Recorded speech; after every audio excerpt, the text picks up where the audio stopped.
प्राचीन भारत में या वैदिक काल के समय भारत में वस्तु के लेन देन के लिए बार्टर सिस्टम का इस्तेमाल किया जाता था, जिसमें एक वस्तु के बदले दूसरी वस्तु का लेन देन होता था। जैसे एक गाय देकर 10 बकरियां लेना या अनाज, गेहूं, चावल, दाल के बदले कपड़ों का लेन देन किया जाता था। तकरीबन 2700 साल पहले सिक्कों को वजूद में लाया गया और सिक्कों से पेपर करेंसी की शुरुआत हुई।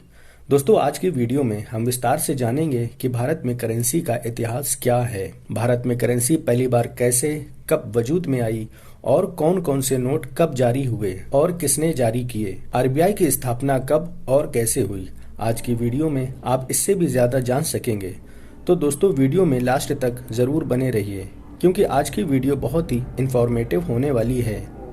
दोस्तों, बार्टर सिस्टम के बाद सिक्कों की शुरुआत हुई जो 17वीं शताब्दी तक ट्रेडिंग में इस्तेमाल होते रहे। जब ब्रिटिश कंपनीज का भारत में आगमन हुआ तो उन्होंने प्राइवेट बैंक्स बनाई और सिक्कों की जगह पेपर करेंसी को लॉन्च किया गया। साल 1770 में कलकत्ता के बैंक ऑफ हिंदुस्तान ने सबसे पहले कागजी मुद्रा जारी की और यह कागजी मुद्रा 1770 से 1861 तक यानी 91 सालों तक चली। और फिर उसी साल 1861 में ब्रिटिश गवर्नमेंट ने 1861 एक्ट बनाया और 10, 20, 50, 100 और 1000 के नोट जारी किए और इन नोटों पर क्वीन विक्टोरिया की फोटो लगाई गई थी और बाद में यही मुद्रा भारत सरकार की ऑफिशियल करेंसी बनी। सन 1917 और 18 में हैदराबाद के निजाम को अपनी खुद की करेंसी छापने का अधिकार मिल गया क्योंकि उस समय भारत के हर राज्य में अलग अलग मुद्रा चलती थी।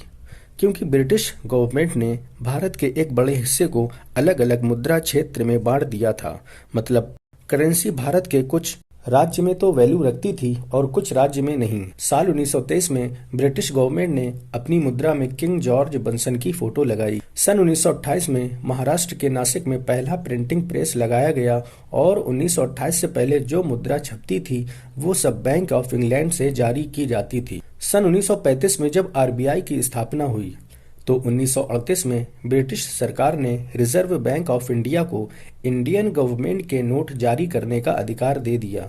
उस वक्त रिजर्व बैंक ऑफ इंडिया ने 10,000 का नोट छापा था जो 1946 तक व्यापार के लेन देन में इस्तेमाल होता रहा, यानी भारत की आजादी तक यह 10,000 का नोट चला। सबसे पहले 1938 में आरबीआई ने 5 के नोट जारी किए जिस पर भी किंग जॉर्ज बंसन की फोटो लगी थी। आपको बताते चलें, भारत की आजादी यानी 1947 के बाद भारत सरकार ने कागज के नोटों को नए तरीके से अलग अलग डिजाइन में जारी करना शुरू कर दिया और आजाद भारत ने पहला नोट 1 रुपये का जारी किया था जिसमें अशोक सिंबल को लगाया गया।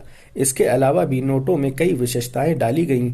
उन नोटों पर राष्ट्रीय चिन्ह और गेटवे ऑफ इंडिया की इमेज छापी गई। फिर 1949 में आरबीआई को नेशनलाइज कर दिया गया। 1953 में हिंदी भाषा में लिखा हुआ नोट जारी किया और 1959 में हज यात्रियों की सहूलियत के लिए 10 और 100 रुपए के नोट जारी किए जिससे कि वे आसानी से सऊदी अरब में एक्सचेंज करा सकें और जो लोग अनपढ़ थे उन्हें ध्यान में रखते हुए अलग अलग रंगों के नोट जारी किए जिससे वे रंगों की वजह से नोटों के मूल्य को पहचान सके।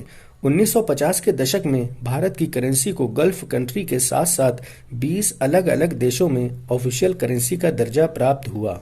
साल 1887 में पहली बार गांधी जी का फोटो नोटों पर लगाया गया और फिर 1996 के आते ही आरबीआई ने गांधी जी की फोटो को नोटों पर छापना अनिवार्य कर दिया। साल 1996 में 100 रुपए का नोट जारी किया गया और सामने की तरफ महात्मा गांधी और पीछे हिमालय पर्वत की फोटो छापी गई थी। 1997 को 50 रुपए का नोट जारी किया जिसमें फ्रंट में महात्मा गांधी और पीछे भारत के संसद भवन की तस्वीर छापी गई। और उसी साल अक्टूबर 1997 में 500 रुपए का नोट इश्यू हुआ और नवंबर 2000 में 1000 रुपए का नोट, फिर अगस्त 2001 में 20 रुपए का नोट और नवंबर 2001 में 5 रुपए के नोट जारी किए और नोटबंदी के दौरान 2000 रुपए का नोट जारी किया और 1000 रुपए के नोट को बंद कर दिया गया।